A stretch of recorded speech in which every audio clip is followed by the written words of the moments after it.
मुल्क की सियासी और अस्करी क़यादत इस वक्त निहायत ही अहम दौरों में मसरूफ़ है।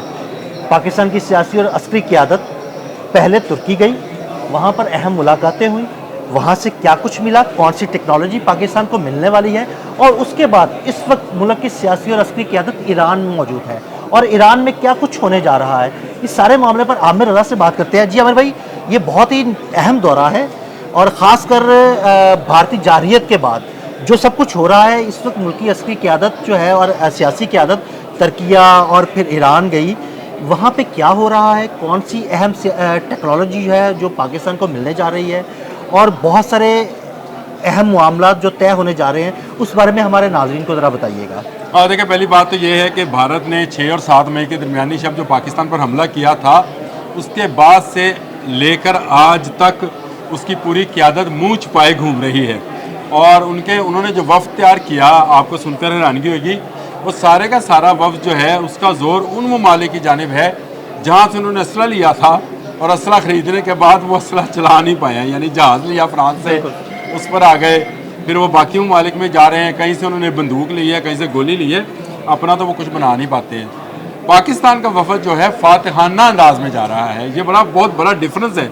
अगर आप इसको ये समझे सफारती सतह पर इसकी लैंग्वेज को समझ सकें, तो पाकिस्तान के प्राइम मिनिस्टर, पाकिस्तान के वज़ीर दाखिला, पाकिस्तान के नायब वज़ीर आज़म, वज़ीर ख़ारजा और फील्ड मार्शल हाफिज़ आसिम मुनीर जो हैं फातिहाना अंदाज में उन दोस्त ममालिक के पास जा रहे हैं जिन्होंने हमारी मदद की इसको भारत को शिकस्त देने में, इसके मज़मूम मकासद को शिकस्त देने में। उसमें सबसे पहला नंबर जो था वो तुर्की का था, और तुर्की में मैं बता चुका पहले भी, लेकिन दोबारा बता देता हूँ कि सबसे बड़ा अस्करी अलाए चीन के बाद अगर कोई दूसरा मुल्क बनने जा रहा है तो वो तुर्की है, क्योंकि तुर्की के पास नेटो की टेक्नोलॉजी है। नेटो के जितने ममालिक हैं उन सब की टेक्नोलॉजी का अगर आप एक जगह पर मुजाहरा देखना चाहें तो वो तुर्की है, और तुर्की ने बहुत ज़्यादा तरक्की कर ली वेपन्स बनाने में, असला बनाने में, जहाज़ बनाने में।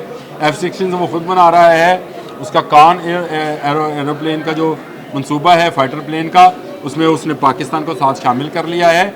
और इसके साथ साथ तुर्की के साथ हम एक बहरी बेरा जो त्यारा बरदार होगा और जिस पर ऐसे जहाज़ होंगे जिनमें पायलट्स नहीं होंगे, उसका मुआहदा है। अगर आपने ये मुआहदात की तफसील देखी हो तो पाकिस्तान बहरिया के साथ जो उन्होंने किया, तुर्क एरोस्पेस वालों ने MOU साइन किया है, और ये बड़ी बात है। और यहाँ से ये पूरे का पूरा वफ़द जो है ईरान आ गया है। ईरान में हमारे वज़ीर दाखिला जो हैं मोहसिन नकवी ने भी इनको ज्वाइन कर लिया है। और ये मैं आपको बता दूँ, आपने सुना होगा, पढ़ा होगा, RCD एक होती थी पाकिस्तान ईरान तुर्की के नाम से, ये RCCD है, ये रीजनल कॉपरेशन चाइना डेवलपमेंट है। ये इसमें चाइना शामिल हो जाएगा, और ये बहुत बड़ा एक सर्कल जो है भारत के इर्द गिर्द खींच दिया जाएगा। उस शाम के इर्द गिर्द जो है एक सर्कल लगा दिया जाएगा, जिसके बाद उसका फन किसी जानब नहीं जा सकेगा, ना बांग्लादेश की जानब, ना भूटान, ना नेपाल, ना पाकिस्तान, ना चाइना, ना और किसी तरफ वो अपना फन फैला सकेगा।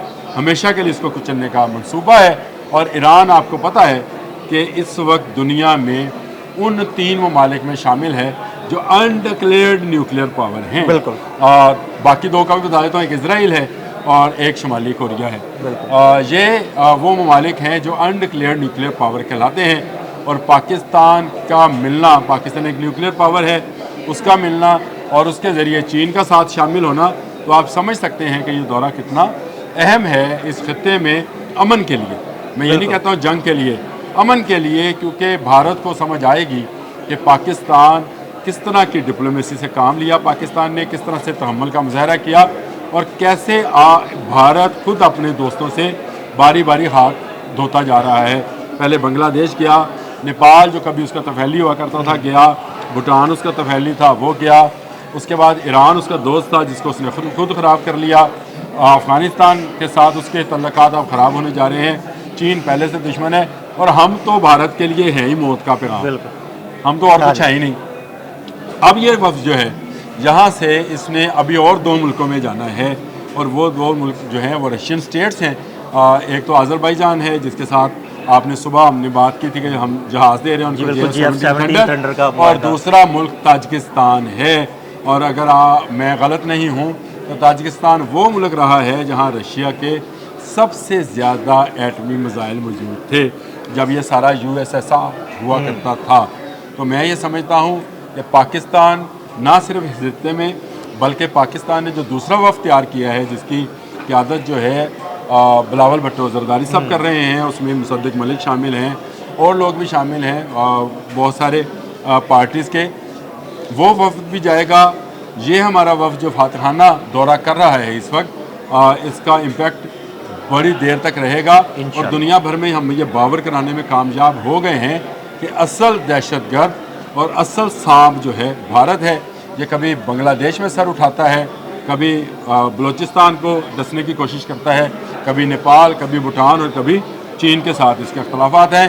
तो ये अब दुनिया को बावर हो गया और आहिस्ता आहिस्ता देखिएगा जो दुनिया इसको असला बेच भी रही थी वो भी इससे दूर हो जाएगी। वो एक और ख़बर है और मैं आपको फिर उस पर डिस्कस करूँगा उसमें, क्योंकि राफ़ेल का नाम आता है, राफ़ेल बनाने वाली कंपनी का नाम आता है, फ्रांस का नाम आता है, उसके लिए एक लंबा टाइम पीरियड चाहिए होगा। आपके पास भी इतना वक्त नहीं है, मेरे पास भी नहीं है, लेकिन ये दौरा बहुत अहम है और इसको आप ये समझे कि हम जश्न फ़तह मना रहे हैं और इंशाअल्लाह ताला ये मनाते रहेंगे। जी बहुत शुक्रिया आमिर भाई। जी बिल्कुल, आमिर भाई ने बड़ी तफसील के साथ आपको पाकिस्तान की अस्करी और सियासी क़यादत के इस अहम दौरे के बारे में बताया। अदील अहमद और आमिर रज़ा को इजाज़त दीजिएगा। अल्लाह हाफ़िज़।